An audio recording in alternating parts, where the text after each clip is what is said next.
Саламатсыздарбы, урматтуу замандаштар. Сиздер кезектеги Кабар улуттук маалымат агенттигинин Санжара программасын көрүп жатасыздар. Бүгүн биз көптөн күткөн Кушчу уруусун талкууламакчыбыз. Ошол Кушчу уруусун изилдеп, иликтеп жүргөн адамдар биздин студияда, тааныштырып кетейин. Жанымда отурган Эшимбетов Акмат ажы, акын, элдик дарыгер, санжыра иликтөөчү. Жана Кушубек Качыбеков, коомдук ишмер, жазуучу. Куш келипсиздер. Бул жерден бир нерсени айтып коелу, урматтуу замандаштар.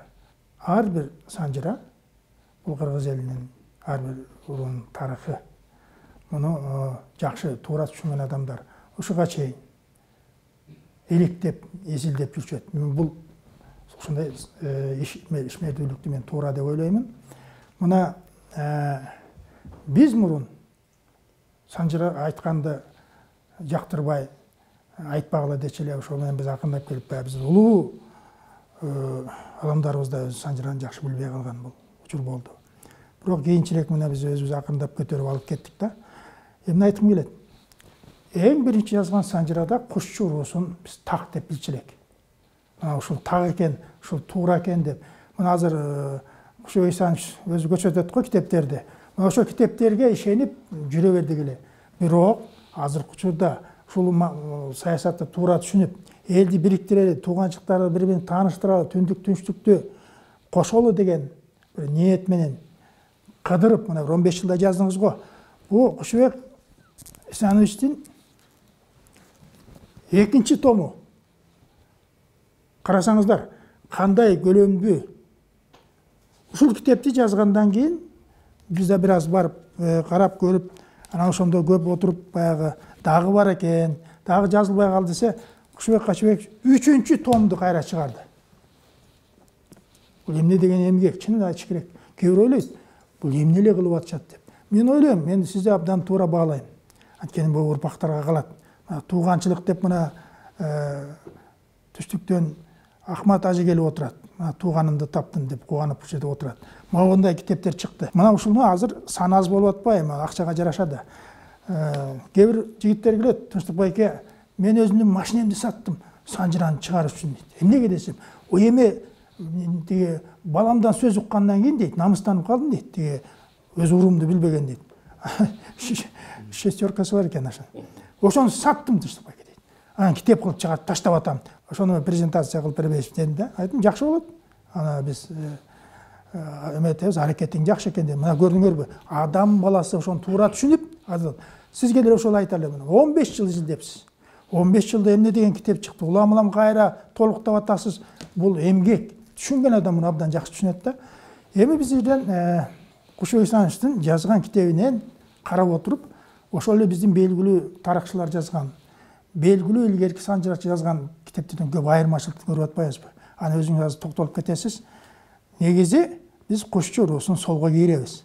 Бирок сиздин жазган китебиңизде Кушчу уруусу солго эле эмес, анын түбү ар жакта экенин далилдеп отурат да. Муга дагы айтасыз. Мен түшүнүп атам. Бул акыркы бир сөз бар. Кыргыз элин урууларга бөлүп келгенде ушуларды бириктириш үчүн булар санжыра жазышкан экен. Кийин барабай чачырап, кайра чогулуп отуруп, бул 3-чү санжыра экен. Бул Адигине Тагайга токтолгондо, Долон бийден келип, Адигине Тагайга токтолгондо, оң, сол, ичкиликти менен 3кө бөлүп, кайра анын арасында да баары эле солсуң деп эле кошуп койгондо, ошон үчүн тарых бизде такталбай атпайбы? Сиз болсо андан ары кеттиңиз. Бул деле туура. Мен үчүн айтам, мына солдун ичинде, оңдун ичинен карасаңар деле Солто, Сарбагыш, Бугу, Тагайдын балдары да 16-17 ата болобуз. А эмнеге бул солдун ичинен 20-24 ата болобуз? Бир атасын албайт. Мисалы үчүнчү, демек, бул эки уруулардын жөн ар жактан келип эле баягы айласын таппай кошуп койгон да буларгачы. 3-чү санжыраны жазганда бөлгөндө кошуп койгон деген сөз бар да. Ошон үчүн буну биз тактап атканыбыз ошол да. Эми сизден бир өтүнүч, мына Кушчу уруусу деп сиз өзүңүз абдан кыдырып изилдеп чыктыңыз. Кушчу уруусу кайсы жерлерде бар экен? Айтып койсоңуз. Жакшы. Бул Куш чуруусун ушу Кыргыздын байыркы урууларынын бири экенин мен ушундай далилдегим келип калды.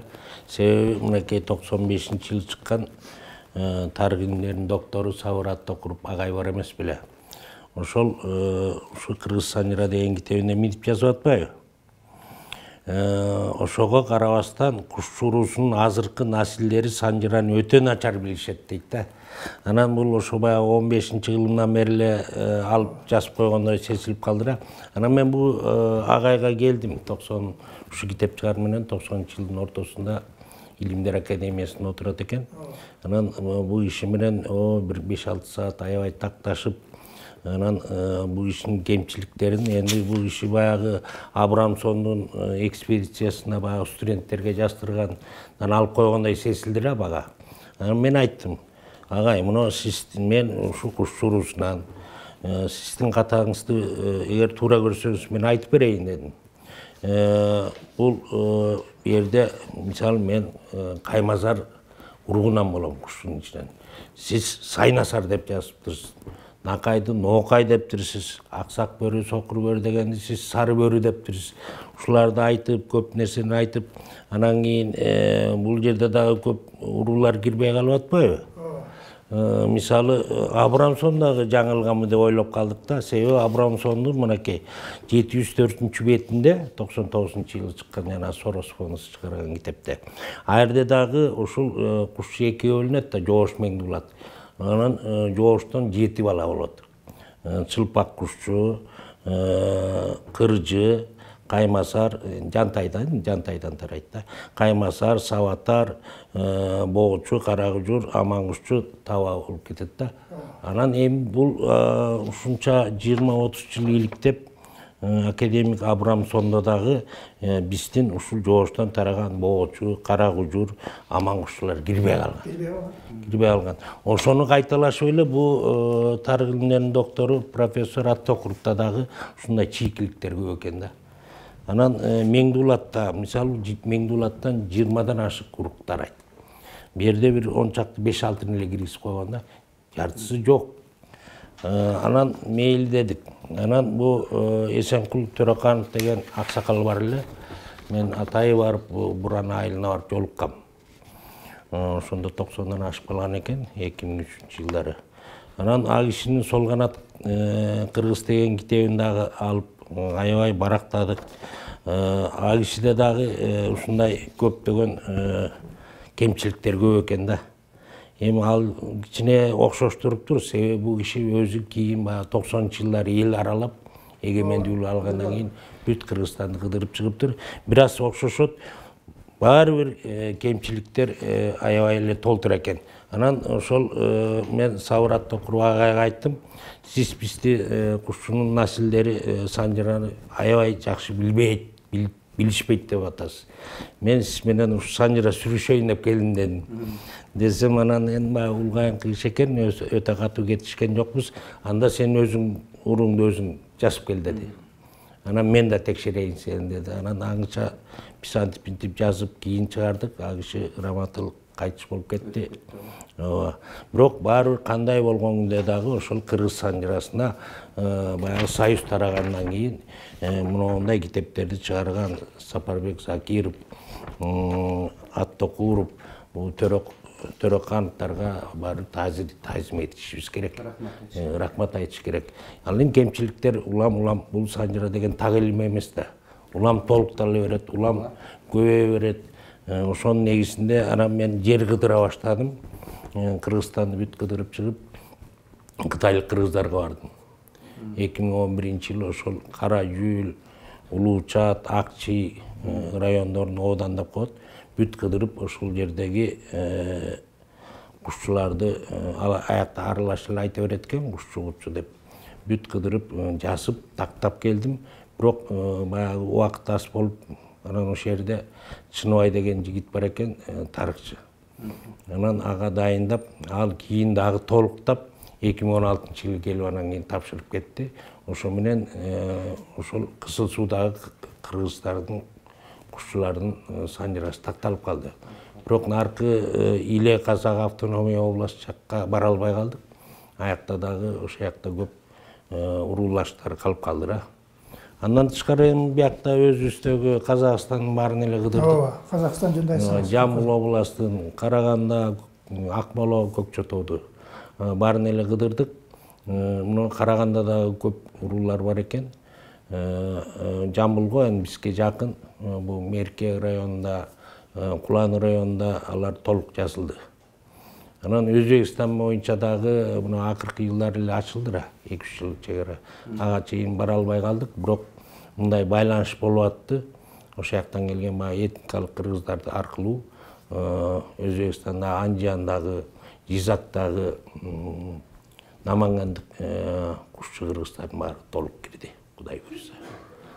Андан бөлөк мен ушундай кызыкканым мынагу Башкирияда бул башкырлар санжырага аябай катуу чоң маани берет экен. Мынагу Башкириянын биринчи президенти Рахимов өзү демөөрчү болуп, Улуттук академиясы менен өздөрүнүн моундай санжыралар чыгарып, 18-чи тому история башкирских родов кушчу деп мага салып жиберишти. Берсеңиз. Ушул жерде бүткүл ошол Башкириядагы кушчу жашаган райондордун картасы менен мынакей көрсөңүздөр. Кушчу деп турат. Президенти жөнөтүп атат бул. Ошол жакта чыккан биринчи президент. Эми бу жерде ошол 1700-жылдардан берки болостук коет, болустуктар боюнча кайсы айылда кушчулар бар. Ар бир волос боюнча бөлүп мындай схема кылганда аттарына, жөнүнө чейин, жаштарына чейин баягы эл каттоо жүргүзгөндөй кылып, булар уруулар аркылуу аныкташкан экен да. Эми ал жерде көбүнчө бул 2013-жылдан баштап алар бул башкыр туугандар ДНКларга көп көңүл бурушкан да. Ошо Россиядан, Москвадан атайы чакырышып, лабораториялар, окуштуулар менен иштешип, ДНКларын аныкташтыр. Ар бир уруудукун. Мисалы, ошо кушчулардыкы R1A M-198 болуп чыгыптыр да. Анан ошол Мечетинский, Белагатай деген райондор бар экен. Ошол жерде кушчулар жашаган райондордун баарынын картасы менен көрсөтүшүп атат булар. Анан Свердлов областы менен Челябинск областынын чектешкен жеринде, Уфа дарыясынын боюнда, Ай деген дарыянын боюнда ошо кушчу айылдардын баарын бул китепке баарын сонун кылып жазып беришиптир да. Такташкан. Анан такташып, анан ошо булардын тарыхын, санжырасын карап отуруп, ошол жанагы Шейбани хандар болгон, Абулкайыр Шейбани хандардын убагында кушчулар аталык болгон экен. Бир 10 чакты ошол кушчулардын Дөөлөт кожо, Тули ажы, Күңгүр би, Хаким шейк, Акча урус деген ушу аталыктар, бахадурлардын баардыгы ушул ордодо Шейбанын ордосунда чоң ролду ойношкон экен да. Ал түгүл буларды минтип жазат башкырлар. Ошол Шейбани хан, Абулкайыр хандар кушчулардын колунда чоңоюшуп, катаал тарбияда тарбия алышкан деп жазыштыр.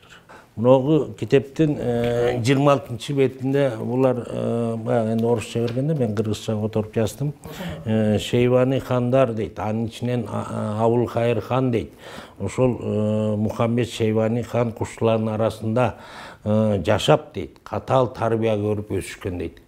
Демек буларды кукелтеш деп коет, баягы аялдарына аталык болгондон кийин аялдарына ошол хандын балдарын эмчектеш кылышкан да. Эмчектеш кылышып, анан аталык болушкан экен да. Демек бул тарыхта жана Шейбани хан, Абулкайыр хандын баардыгы ушул кушчулар тарбиялап өстүргөн деп мына башкырлар өздөрү жазып атат. Андан бөлөк дагы баягы кыдыруубузду уланта бердик. Мен Азербайжанга бардым. Азербайжанда мурун эле билчү элем, ушу мен Казак районунда бир эле кушчу деген айыл бар экен деп жүргөм да. Кушчу атындагы этноним кушчу. Анан ушу Бакуга барып, андан ары дагы бир жол жүрүп, Тоо кушчу деген айылга бардык. Чөл кушчу деген айылга бардык. Кыскасы Азербайжанда 10 айыл бар экен кушчу этнонимде. айылдын аты кушчу да. Айрым кушчу, дандар кушчу, старый кушчу, армавир кушчу, дели кушчу деп коет экен. Анан мен таң калдым, ошо 9 айылына барып, Мехман деген тарыхчы жигит бар экен. Экөөбүз аябай сүйлөштүк. Анан бул силер каякта не деген бул этноним, не кушчу деген айылдын аты не деген ошол суроо ошол. Не деген суроо болду да. Десек алар билишет экен. Биз Өзбекстанда, Кыргызстанда кушчу деген ушундай уруу бар экенин билебиз дейт. Биз ушу Кушан мамлекетинен тарасак керек дейт да. Ушу баягы Кушан мамлекети биздин эранын башталышында 200 жыл туруп анан империя чачыраганда булар кеткен экен да. Чачырап кеткен экен да. Анан Кушан деген да талаш болуп атпайбы? Кушан империясы Бартолд жазып атат. Бул иранча, фарсча ан деген суффикс чи деген сөз. Демек бул кушчу кыргыздардын уруусунун атынан. Анан фарсча Кушан болуп калган деп. Анан Кушан империясынан тараптырбыз десе, берки чөл кушчу айылына бардык, Каспийдин боюна. Эрдегилер айтат, жок, биз тиги Чыңгызхандын убагында кыпчактар менен келгенбиз Кавказга деп. Анан эми бул дагы тактай беребиз. Андан да кышыган Азербайжан эми бу жерде. Дечи, мына Иранда областы Шахристан деп коет да.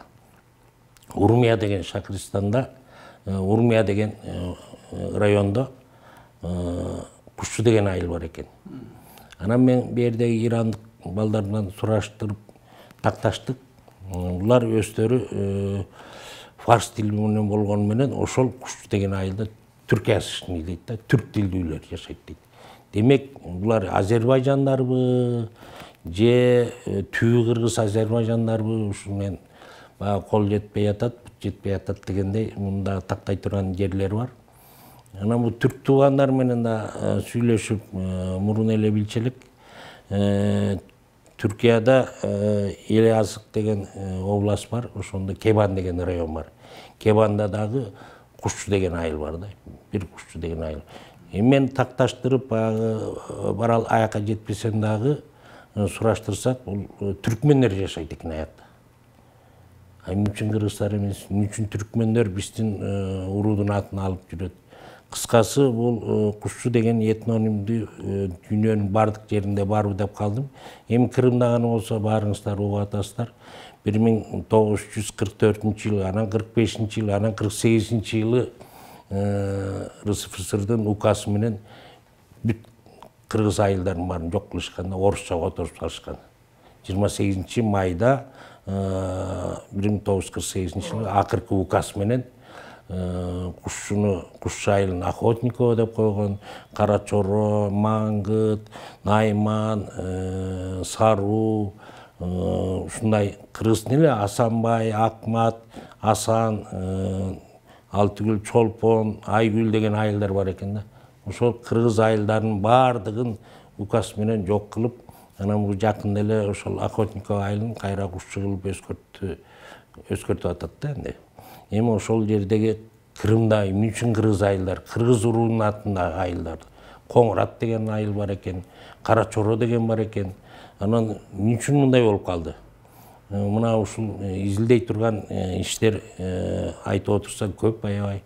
Бул кушчу этноним эмес, жалаң ошол бөлөк уруу, биздин кыргыз урууларынын аттары бүт дүйнөдө бар окшойт деп ойлоп калдым да. Жакшы. Сиз ошол кыдырып, электеп жүргөндө, ушу биз кыргызбыз, түбүбүз кушчу деп айттыбы? Жок, алар ошол түбүбүз кыргыз деп айта алган жок, себеби бул Тогуш деген Азербайжандагы айылда таттар деп коет. Таттар бул ирандыктар, Иранда бир аз элдер да, бир 15 000 эле болот дүйнө жүзүндө. Ошо тат тилинде сүйлөшүп жүрдү. Мен жанымда Азербайжан, кыргызстандык балдар коштоп барды эле, Беловскийден. Анан таң калып калышты, булар бөлөк тилде сүйлөп кетишти, татча сүйлөп кетиштирип. Анан ошол булар эмне үчүн мындай себеби ошол Кушан мамлекетинде көбүнчө Иран аралашкан, Согдилер ушундай аралашкан империя болгон да. Ошондо барганда аралашып кеткенби, эмне үчүн аттарын алып жүрүшкен? тоого барып жашашып, тоо айылына кушчу айыл деп, тоо кушчу деп атап алышканда, бирок билишет экен. Биз түз Орто Азиядан болуш керек деп моюндарына алыштыр, бирок энди Азербайжан болуп калыштыр. Ооба. Баягы туура айтасыз, 47-48 жылы булар көп жүргөн алмаштырып салды. Ооба. Баарын алмаштырып салды. Каттаганда да ошол Азербайжан, түрк деп каттап салганда. Бул жерде бир эме бар. Мен бир суроо берейин дедим, өзүм тактай электим, баары сизге суроо берүүгө туура келип атат. Ошондой эле өзүм деле айтып коеюн деп атам. Бул Алтайда турганда, анан калп айтпасам Бекназар деген башчысы айтып атат: "Ай кушчулар, силер чырылдаган тынчы жок кишилер экенсиңер" дейт да. Бул калып калды. Анда айтып атат: "Чырылдасак, пырылдасак, анда биз таласка кое бербейсиңби? Биз кете берели" деген жери бар да. Эми ошол кезекте талас жөнүндө, кушчу жөнүндө сөз болуп атат да. Кушчулар, силер чырылдаган бир мындай тентек экенсиңер деп айткан жери бар да. Эми Санжарда калып калганда, ушул ойлогондо бул эле 1400-жылы пайда болгон кушчу эмес. Бул түбү ар жакта биз жанагы эле 3-чү саясат боюнча эле Санжара Кыргызды бириктиргенде 3-чү Санжара ушул Адигнет агай долоонун тушунда болгон деп айтылат да. Ошентип эле баарын бириктирип салган. Ар жагына биз жете элекпиз. Бул кушчунун, жана биз 16 ата деп атсак, бир атадан чыккандар 16 атабыз. А силерде ошо бир атадан чыгасың, эмне үчүн 23-24 ата болуп кетип атасың. Бир атаңарды албайбыз дейт. Өзүбүздүн атабыз деп атпайбы. Демек бул жөн эле баягы күч менен кошулган кушчу чындыгында эле ошол эле ал ар жакта калган кишилер да. Эми мен сизге жакындаталы эми. Мына урматтуу замандаштар, бул жерде карасаңар, мында даанараак көрүнөт го. Кушчу, анан куччу Санжарасы деп турат да. Ушуга бир токтосоңуз, эмне үчүн кушчу анан куччу Санжарасы болуп калды? Талаштуу маселеде бул жөнүндө Сапарбек Закировдун Кыргыз Санжарасына минтип жазып атпайбы? Мен убагында дейт. Абдыкалык Чоробаевден да сурадым, Санжара билген окумуштуулардан да сурадым. Эмне үчүн куччу же кушчу десем, бирөө да жооп бере албай койду дейт. Эми экөө эки маанини, башка маанини туюнтканы менен бир эле уруу. Баягы кут түшкөн кушчу деп коет, кушчу келди, кут келди деп койгон. Бирөөлөр айтат, ошол баягы мурун кутка сыйынып, кийин анан кийин ал атын унутулуп кушчу болуп калган дейт. Бирок башкырлар жазып атат, бул куш деген бул чоң эр жүрөктүүлүктүн, баатырлыктын символу дейт да. Себеби бекеринен жанагы Батышалык Россияда дагы, азыркы Россияда дагы кушчуну гербке келтирип атпайбы? Бизде деле Кыргызстанда ак шуңкар турбайбы? Гербибизде турабы? Бул ошол өздөрүнүн кандай десем, тотем сыяктуу болуп калганда, анан экөө бир эле уруу. Эми ушуну дагы баягы диалектика боюнча ар кайсы регионда ар кандай айтылып калган. Бирок окумуштуулардын жазганы боюнча көп окумуштуулар кушчу деп жазган да. Мисалы казактар кутчу десең билбейт экен. Кушчуну билебиз, кутчуну билбейбиз дейт экен. Өзбектерде болсо кутчу деп да айтылат, кушчу деп да айтылат. А Кытайда аралаштырып эле айтыла берет, кытайлык кыргыздарда. Бир айылда барсаң кушчу дейт, бир айылына барсаң кутчу дейт. Же болбосо ошол эле айылда эле аралаштырып сүйлөй берет да. Анан бу азербайжандыктар, Азербайжандын окумуштуулары менен Илимдер академиясында сүйлөшүп калдым. Алар мен дагы суроо бердим да, кутчу деген да урууду билесиңерби десем, алар таң калып калышты. Биз кушчуну билебиз, кутчуну билбейбиз дешип.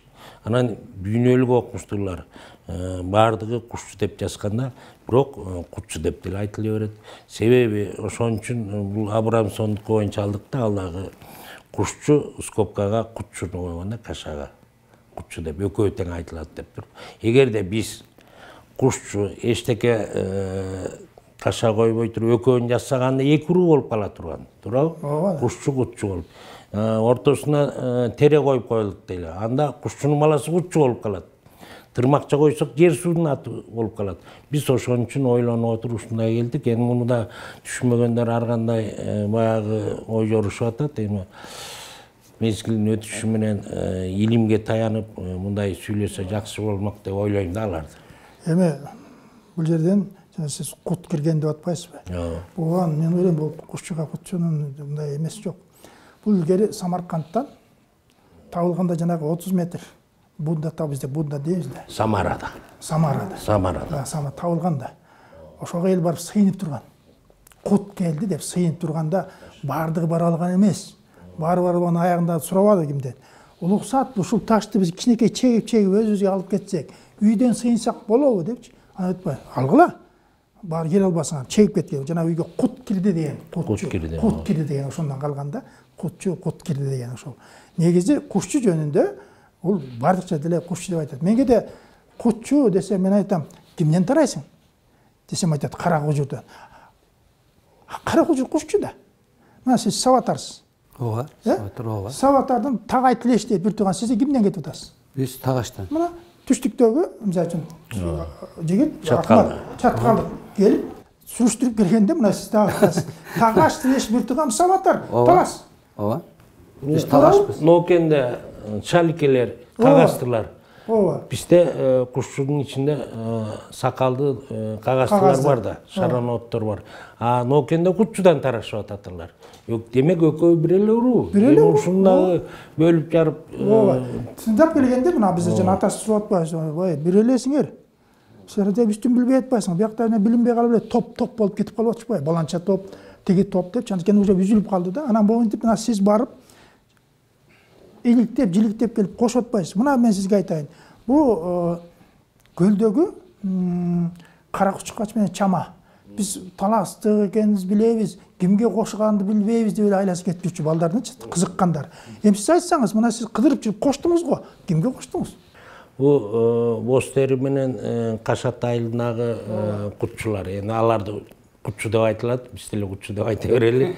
Бирок мен бул ошу Бостериликтерге аябай, ошолордун санжирасына аябай кызыктым да. Улар ушунча 400 түтүндөн ашып калды.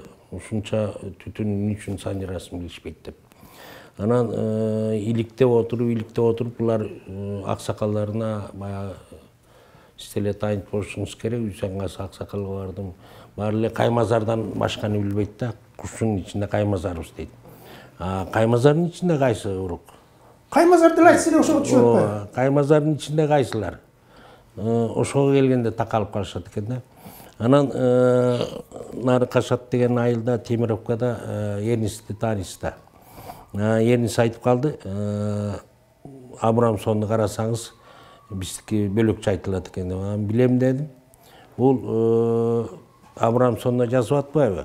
Көлдүн түндүк жагында саяктардын ичинде майтык каймазарлар бар деп. Демек, Каймазардын улуу баласы Майтык бий болгон да. Майтыктан экен деп биз болжолдодук да. Анан жакында дагы ошол 80-чи жылдары ошол жакта Байбосунов Белек деген аксакал атай келиптир, туугандарын табам деп сүрүштүрүп отуруп Талас районунун Акчар деген айылына келет. Анан Акчар айылында жалаң майтыктар жашайт, анан сулпияндар жашайт да. Сакаллылар бар, бираз шараноттор бар. Анан алар ошондо 80-чи жыл келип тактап кетиштир майтык экенин. Тактаптырбы? Тактаптыр. Муну мага Жеңиш Байке Качкеев деген отставкадагы полковник өзү ошондо катышып Акчарга чейин 80-чи жыл ошол Белек аксакалды коштоп барган экен да. Анан булар эми майтык болуп чыкты.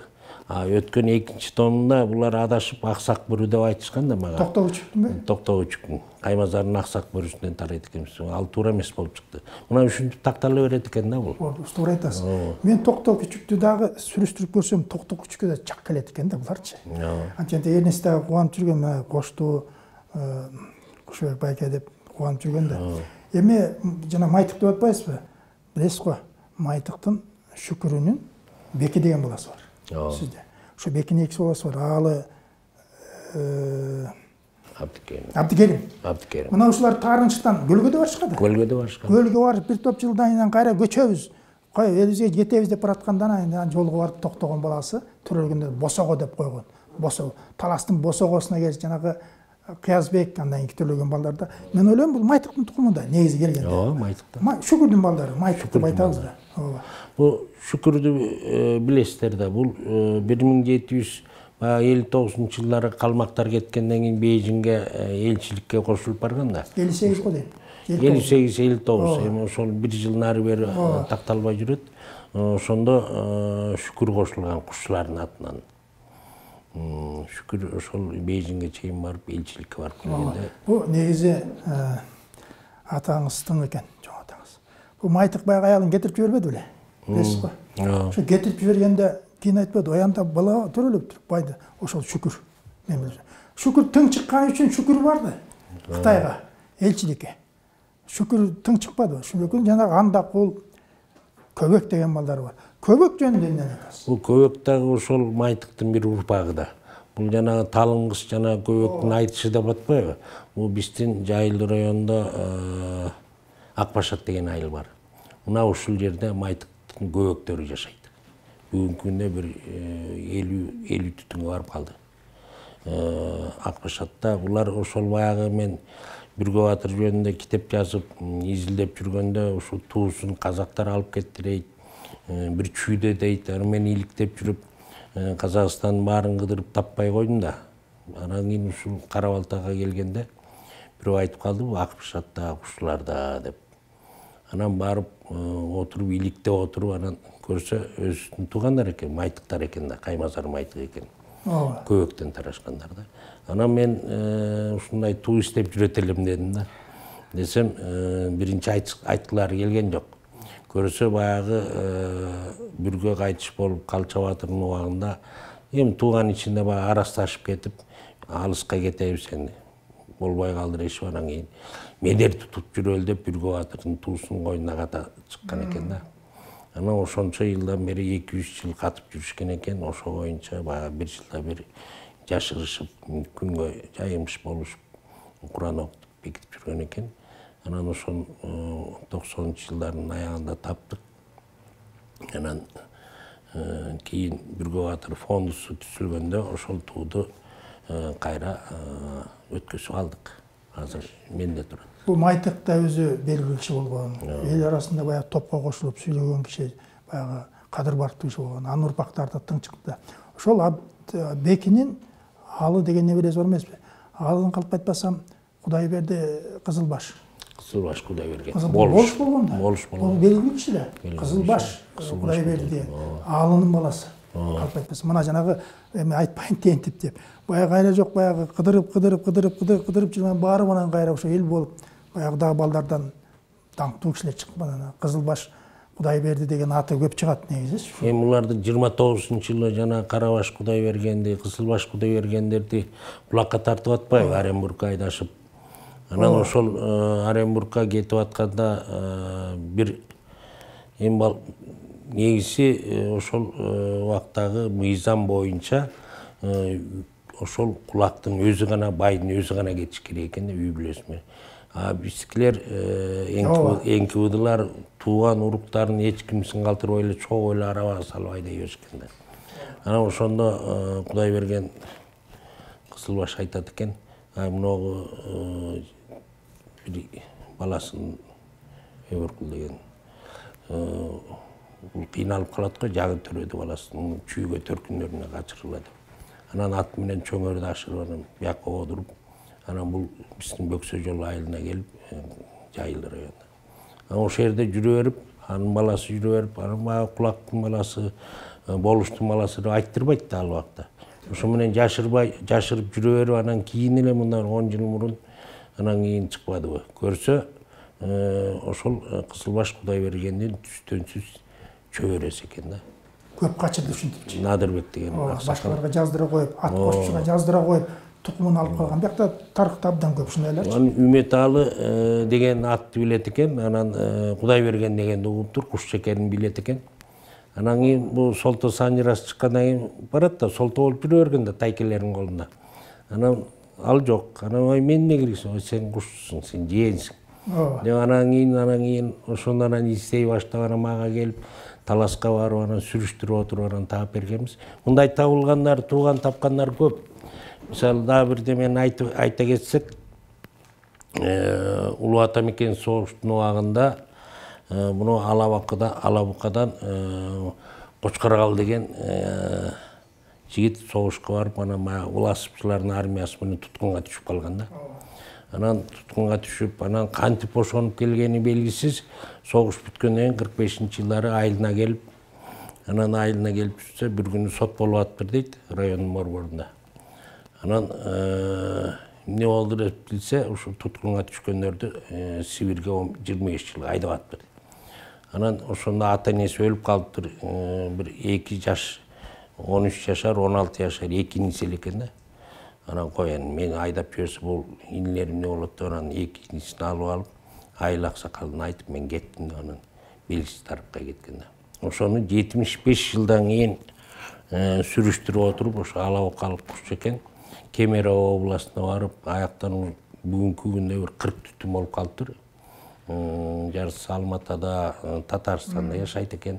Азыр туугандарын таап, сүйүнүшүп атат. Эми мына карантин болуп калып 2 жылдан бери катташа албай атат. Эми биринчи жолу катташат. Кече жакында эле мына Таласта Саватар туугандардан 1905-жылы бир орус солдатты өлтүрүп коюп, Дыйканбай деген, анан кийин качышыптыр. Анан качканда баласын алып, аялы качат экен. Ташкент жакка барып, Черчик жакка барып туруп калып, анан Куш экенин билет, кыргыз экенин билет, ошентип Ташкент областында азыркы Бостандык деген район бар, ошол жерде жашап калышкан да. Ошол жерде кыргыздар бар экен, ошо кыргыздарга башпаанек болуп барган экен.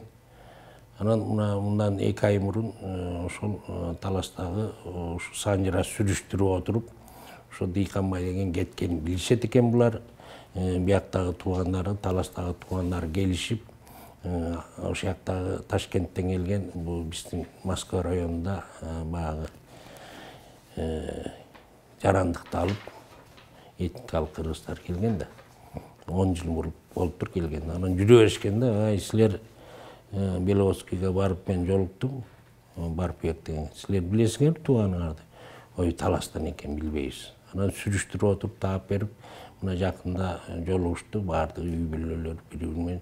Ошондо 100 жылдан кийин жолугушуп атат да. Мындай окуялар көп эле болду. Мына Токмоктон эле Кочкорго качкан экен 1916-жылы. Ошол жакта жүрө берип, анан Токмокко көчүп келип, алар дагы жанагы Каймасар Жамангыздын урпактары экен. Мына былтыр Жамангызданбы? Жаңы катташып, эми тууган табышып атат. Эми бул Санжыра деген тууганды кайра таптырат экен да. Эми жакшы. Эми биз ылдыйраак түшөлү. Ана баштап койдуңуз. Максат эмне эле биздики? Бул максат Кушчунун баягы ар кайсы жашап өзүн жоготуп коюшкан, Санжырасын жакшы билбей калганда. Мына биз Кушчунун ичинен баягы чоңураак урук деп кайсын айтабыз? Кушчунун ичинен Жоош Меңдуулат 2-ге бөлүнүп атпайбы? Жоош менен Жооштон. Жооштон Саватар, анан кийин Кагазды. Ооба. Себеби мына Караганды областында көп кагазлар чыкты. Кагазды бар, туура айтасыз. Түп районда Ысык-көлдө бар экен кагазлар. Бул Чүйдө, бул Кантта бар, Сокулукта бар, Жайылда бар, Таласта көп. Сиз ушуну айтып койсоңуз. Окенде бар. Ооба. Кагазды деген бул өз аты эмес. Айдар. Айдар. Бул эмне үчүн кагазда болуп калды? Бул эми ар кандай айтылат Санжырада. Ошо Ереше хандын убагында, Рашид хандын убагында ошол бул окумал киши экен, Бухарадан окуган экен, кат сабаты жоюлган экен. Ошол Рашид хандын катчысы болгон экен, кагаз жазып. Анан ошондон бул кагаз дайым эле кагаз көтөрүп берет деп кагазды деп Айдар аты өчүп калган. Айдар аты өчүп калган. Кагаз дейт. Ушул көлдө да бар. Көлдө да бар. Анан силерде Саватар уругу көбүрөөкпү деп ойлойм да. Мына буга бир мисал. Ахмат ажы. Ооба, угаттым. Мына биз баягы мурун иликтеп, баягы илдеп жүргөндө ошо сиз билесиз го. Кушчу Санжырасы так эмес болгон үчүн бизге көп суранды да ушуну түздөп берсеңер деп. Сиз чоң иш кылдыңыз. Бир кезекте Саватардын Тагаш Тилеш деген баласы жөнүндө сөз болчу эмес. Бир кезекте жок, Тагаш Тилеш деген баласы бар дейт. Сиз кимден болосуз Саватардын? Биз Тагаш болобуз. Мына Тагаш. Демек Тагаш Тилеш бар экен да. Тагаштын кимисинен болосуз? Түлөгүл деген. Түлөгүлдүн кимисинен? Түлөгүлдүн текети. Төөгөмдөттөн. Ооба. Мына Төөгөмдүн адына курмушу Түлөгүл деп атпайсыңарбы? Тагаштын тукуму экен да. Мына сиз изилдеп жүрүп, мына таап кошуп атпайсыз. Төгөмдөт болуп эле жүрө беришиптир да. Биз төгөмдөт деле жүрө берген экенбиз, бирок билбеген экенбиз. Бирок жаш кезибизде биздин ата-энелерибиз айтат эле, ана жет атаң айтып бергин деп. Анан ошонун урматы үчүн бизде ошо жет атаңды билбесең маңкут болот деген ошо турбайбы? Ошо айтып коюп жүрүп, ошо чаткалда дагы ошо төгөмдөт кuşçулардын тарыхын санжыразы менен өтөр эч ким билбейт экен. Анан ошону аныктап жүрүп, анан кийин бул кишилер ошо кuşçулардын кана санжырасын алып келгенден биринчи басылышта биз жок экенбиз. Ана биз кuşçубуздук, эмне себептен түшпөй калдык деп анан кийин айтып, анан экинчи басылышына карасак дагында болбой калды. Анан эмне үчүнчүсүндө биз кирдик, төгөмдөт кuşçулар. Жок, экинчисинде эле барсыңар. Чала болуп калганда улантылган эмес да. Улантылган эмес. Мен билишимче. Ооба, ошолордун баардыгын тактап, биз эми Турду Эшимбет, Назаркул, Телеш, Текеш деп, анан Текештен Түлөгүл, анан Тагаш болуп калдык. Анан кийин эмне себептен биз Аксыга, Алабыкка чаткалды болуп калды. Өзү түбү таластык болсок деп. Анан ошол бир убакта ошо талас чаткал, анан Аксы бүт чаткалдын малы, таластын малын баардыгын Андижанга айдаганда чоң базар болгон. Базарга кетет. Анан ошондо биз жолдо кыйналып, бел ашып кыйналып калбайлы, биздин бир балабыз ошол Аксы тарапта болуш керек деп, анан кийин Түлөгүлдү жөнөткөн экен. Анан Түлөгүл өзү мерген болуп, анан кийин ошо мерген болуп туруп ошо Эчкиле деген топ бар. Эчкилиден анан бир чоң теке атып келет экен. Келсе аялы төрөп койгон экен, анан ошонун атын ким коёл десе, өзүң атып келген текедей болсун деп анан теке коюп койгон экен. Анан теке дагы ошо бир топ жыл анан элди багып, мергенчи болуп жүрүп, анан бир күн тоого ууга чыгып, анан кийин ал убакта ошо кийиктерди артып келе турган убак болот экен. Караса анан тоодо туруп кыйкырат экен, улоо жөнөткүлө, уна жөнөткүлө деп. Анан караса эч нерсе жок. Анан келин айтат экен, төөдөн башка эч нерсе жок. Ошо төөлөрдө көп экен, ошо төөнү комдотуп жөнөтөт. Анан келини төөнү комдоп апарып, анан баягы кийиктерди алып келип, анан кийин жүктөп келишкен. Анан ошондон кийин ошол жерде жеңелери ошону тергеп, баягы келинине төө комдоткондон, анан биз төө комдотуп өзү сабатар экенбиз. Кийинки уругубуз ушундай болуп калбады. Төө комдот, биз төө комдот эле жүрө берчүгөн. Көрсөк, биздин түйүбүз барып Тагаш болуп таластан чыгып атабыз. Анан бул кишиге дагы ыраазычылык айтышыбыз керек. Ошо санжыранын аркасы менен биз баягы Аксы, Талас, Чаткал, ошол жактагы туугандарыбыздын баардыгын таап, биздин түйүбүз Чат базар, Таластан экенибизди билип, азыр абдан сүйүнөбүз. Ошого рахмат айтабыз бул кишиге. Биздин тууганчылыгыбызды жакындатып аткан үчүн. Ооба. Биз эми дагы улайлы кушусач мындай да, биз жана кушчу деп атпайбызбы? Илгери митип койчу эле силерде. Каратенеш, карала кардык деп. Карала кардык экөөнү чоо коюп койчу. Ооба. Анан мына сиз иликтеп келип, мына азыр баягы кушчунун санжырасын баягы аталыктарды ордуна койдуңуз. Эми ушуну канчалык деңгээлде кушчулар кабыл алып атат? Бу карала кардык деп илгерки аксакалдар айтчу экен. Көп эле карала кардыктан тарайбыз, жооштон карала кардык деп. Бирок мынакей бул Абрамсондун санжырасында жана үч куртка деп атпайсызбы? Касым Сейит, Төрө Сейит, Тыным Сейит. Анан муну үч куртка деп да айтышат экен. Бирок Касым Сейиттен караладан чылпак кушчу. Көрдүңүзбү? Тыным Сейиттен кардык, кардыктан болоттон анан үч куртка болуп кетет да. Бул үч куртка менен карала кардыкты көп жерде аралаштырып жүргөн экен. Ошону айтып атпаймыз. Биз ошону мынакей жанагы тарк жазган окумуштуулардан баардыгынан сүрүштүрүп отуруп, анан кийин өзүбүз мына аксакалдар менен аябай отуруп, такташып отуруп, анан мындай жыйынтыкка келдик да. Жооштон Касым Сейит, Төрө Сейит, Тыным Сейит. Тыным Сейиттен кардык, кардыктан болоттон үч куртка. Анан үч курткадан анан жанагы Саватар, Кыржы, Боочу, Жантай, Амангушчу болуп тарайт да. Карагужур. 6 Карагужур 6 болот, чылпак менен 7 болот да. Анан Жантайдан анан Каймасар болуп кетет да. Каймасардан анан Майты. Айтсаңыз, бирде жазасыңар Кайназар, бирде Каймазар, бирде Кайыпназар дейсиңер. Муну эми биздин аталарыбыз айтып койчу эле, бул Кайыпназар. Баягы жоо келгенде баягы Эсенкул Баатырдай болуп, баягы калып бешикте, анан кийин эл сүт эмгисип аткан экен, кайыптан болду деп. Эми андай Кайып Назар аты өчүп эле бирок Каймазар болуп калган экен. Бирок эми биздин окумуштуулар эми андан кийин санжыра жазуучулар аябай көбөйүп кетпедиби? Бири-биринен көчүрүп алып эле ошол мына бул киши Сайнасар десе, тиги да Сайнасар деп жазып атат. Накайды Нокай деп атат. Көз жаманды көз жаманды не деп жазып атат? Жаман көз деп жазып салыптыр. Шараноттун атасы? Профессор ооба. Шаранот. Шаранот. Көз жаман Шараноттун. Аны жаман көз деп мына кыргыз санжырасында турат да. Ушундай немелердин баарын оңдоп түстөп, анан өзгөчө Меңдуулаттан жана бу Ахмат Ажыкең айткандай Төөгомдот дегендей буларда да көп баягы аталыш менен шилекей кушчу, көк такыя, боз кушчу, кызыл кушчу, сары сыя кушчу, ушундай баягы тергеген аттар менен эле урук болуп калган да. Эми биз ошолорду мен айтып атам аксакалдарга, урук башчыларына, бул жөн эле баягы ылакабат. Ылакабат. Силер түйүңөрдү билишиңер керек. Меңдуулаттын ичинен ким? Жол болдусуңарбы, нагдай кушсуңарбы, шалкасыңарбы, биркесиңерби? Буларды же сакалдысыңарбы, же кагаздыбы, же чаликеби? Көп да 20-дан ашык буларда урук. Эми ушуларды такташ керек да. Ошо менен булар нар жагын билбей калган да. Көбү билбейт, баягы лакабат менен эле жүрүп, шилекей кушчу болсо, шилекей кушчу, көк такыя кушчу, аю таман кушчу деп эле жазып берип атат. Андай болбойт. Эми азырынча жазып атабыз, бирок бул такталат, түйүн тактайбыз. Ооба, Окушбай Асанович, мени эмне сүйүндүрөт? Биз баягы бизге келип сурап калат да маган. Мен айтам, түп атаңды билесиңби деп.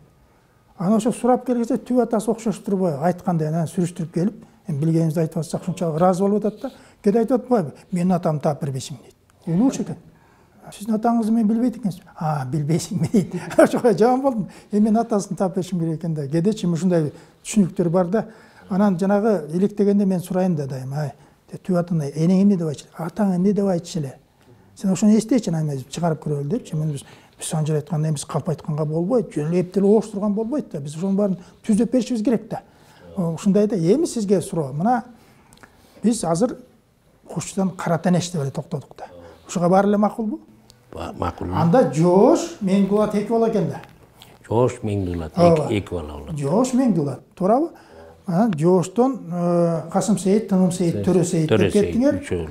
Тыным Сейиттен калыбанан Кардыр, Болот, үч куртка. Эми сиз айтсаңыз, мисалы үчүн Саякта Куртка деген бар. Анын 3 баласы бар. Кудайберди, Аккаба, Кыман. 3 куртка дейт. Туурабы? Сизде жок дегенде 3 сейит болуш керек эле да. Жооштун Тыным Сейит, Төрө Сейит. Мына 3 сейитти Эсенкул аксакал ошол 3 куртка деп алган экен да. Эми бул ар кандай айтылат. Эми муну бирок Абрамсон деле муну аябай иликтеген экен. Биз ошо Абрамсонго такадык да. Себеби бул киши 20-жылдан 50-жылдарга чейин далай экспедиция кылдыра. Ошол убакта билген аксакалдардын көбүнөн өзү жазып калган да. Демек 3 курткадан Саватар, Кудайберди деп атпайбызбы? Жантай, Кыржы деп жазып коет да, кээ бирде Бекетай деп коет. Ошо Кыржы, ошол эле Бекетай болсо. Ошол эле лакап ат. Карагыжыр, Амангушчу, Боочу. Анан ушулар бир тууган. Анан тиги Саватарда Кудайберди да. Саватар, Жантай, тигилердин баары уже бир тууган. Кээде биз бөлүп туруп ичине Каймазар да бир тууган кылып салабыз. Каймазар деген Жантайдын баласы болуп атпайбы? Бирок Жантай көп айтылбай Каймазардын атынан калды. Уруктун аты Каймазар болуп калды. Ошондон чаташып аткан Жантай жок болуп атпайбы мисалы үчүн. Жантайдан Каймазар. Анан Каймазардан анан жанагы Кенже, тиги итимдин атасы кимдер кетет да. Туурабы? Кенже Бүргө. Жок, Кенжеден итимден Бүргө да. Биз айтып атам тиги атасын. Эми мындай кылалы. Каймазарды биз Кайып Назар дедик, мейле-мейл эл туура түшүнсүн. Биз баягы суроого жооп берип атабыз да сизде. Так айта аласызбы, эмне деп. Мына 3 вариант менен айтылат экен. Ошол эле Каймазар, ошол эле Кайып Назар.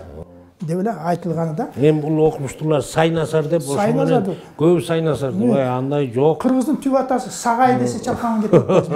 Сагай эмес, Тагай да. Сабыр Аттакурович менен талаштым. Эмнеге Сайнасар? Мен Сайнасар эмес, мен Каймазармын дедим да. Туура. Ошондой болот экен. Баягы кээ бир кишилер ушинтип эле урууңар жазып атам, ата теңир беш деп коет экен, билбейт экен анын ичинде эмне жазылганынчы. Кээде мен таң калам да, ошон үчүн айтам, могерекиң далилдеп берчи жазганыңды. Мүмкүн басмадан кетти. Мейли, эмнеси, бирок Санжыр жазган адам абдан жакшы билиш керек да, онучу. Абдан жакшы билиш. Эми биз Саватар деп атпайбызбы? Кудайберди, баягы аялы бар эмеспи? Мен айтып коеюн, мындай бир эме калган да. Олпок жасадым, мындан ок өтпөйт деп атпайбы? Кудайберди эме турбайбы? Өзү жоокериши да. Де сабага тиреп койчу. Атып көтөр, атайын өтөр бекен дегенде. Баягы туруп атканда час олпоктун өтүп, ар жакта сабаны жарып кетип, кымыздын баары жерге түшүп калды. Анан кымыз ичейин деп келген кишилер эле кымыз жок. Анан карайсың, эмне болсо? Жана саба атарга бардык. Кымыздын баарын эметип атып салып. Саба атар Кудайберди аты түшүп калган да. Ошо сабадардан сиз айткан, түндүк түштүктү бириктирип аткан Тагаш, Тилеш. Көрдүңүзбү? Жанагы Тилештен биз жанагы Тилештен Чоро деп атпайбызбы? Чоро, анан Ычыке базарчы деп айтып жүрөсүңөр. Ычыке базарчыны көп эле айтат. Мына сиз азыр мында окшоштуруптуз. Ооба. Анан Ычыкеден Көпөрбайдан Тагайбай, Тагайбайдан Торпок деп атасыңар. Мына ошо Торпок жөнүндө сиз жакшы жазыпсыз. Менин биринчи угушум. Жылын сүрүштүрүп келсе, бул болжолмен 1790-1800 түрлүгүн окшойт. Анткени баягы Кенесары бизге кол салып атканда, Кенесары кимди чакырбадыбы? Супатай. Супатай, мен кыргызга жүрүш кылган турупмун. Сен бизге кошуласың. Ал айтпай Супатай, мен кыргыз деген душманым жок депчи. О, мен кыргызды душман десем, буякта бир казак мага душман турбай, кыргызды кыргандан кийин сени кырам дегенде айтпадыбы? Супатай барып айтып атпай, мен кайра кайталап коеюн. Элим чогулуп айтпай. Жаңгарач, Канай менен достук мамиледе жүрөбүз. Кантип мен ушуларга кол салам. Бирок Кенесары дагы колумду байлап койду. Эмне кылабыз дейт. Анан ушундай айтып атпайбы? Баарын чыкпайт. Эмне кылабыз? Айла жок макул болобуз дейт. Айла жок макул болобуз, бирок Канай жаңгарачта досум эле жаман көрбөсүңөр бир адамды жөнөтүп айтып коеюн дейт. Туура. Ал адамдын атын өзүң эле бил. Айтып кой деп ошол Сапатайдын баягы бир жакшылыгы, баягы айлараш кое корулушкан казактын Канайды жаңгарашта сыйлаганы болуп атпайбы? Негизи ал көп жаңгарач менен байланыштуу болгон да бул киши. Жаңгарач менен байланыштуу болгон. Торпоктун күйөө баласы болуп атпайбы? Анан ошо Торпок айтып атпайбы? Келгенде. Мен ошону ойлоп койдум, ошол жылдар экен, Торпокту сүрүштүрүш керек да. Торпок айтып атпайбы? Сен колго чапкансың, ай. Орто жүз, кичи жүз кыргызды чабат. Жеңилсе де кетет, жеңилбесе де кетет. Сен ордундура каласың да. Кыргыз менен кайра алака түзөсүң. Сен кантип кол салган атасың дегенде да Сапатай аябай ойлонуп калган деп атпайбы? Ошо Торпоктун белгилүү кишилери жанагы Шамен, Каркыралуу Шамен деп атпайбы? Айтканда жанагы жоого барып туусун жыга чаап, канчын Каркыралуу Шамен деп, анан Чал деп. Муну мен биринчи угушум, бул силерге чоң аброй алып келчү адамдар. Ошондой согушту токтотуп койгон адамдар экен да. Мына сиз ушуну илик деп таап атпайсызбы? Бир кыргыз менен казакты баягы эл түшүнбөй, эл баягы баалаган адамдар түшүнүп атканы. Ушунчалык согушуп жүрөбүзбү дегендечи, мына Торпоктор. Сиз деле уксаңыз көрүп билбейсизби?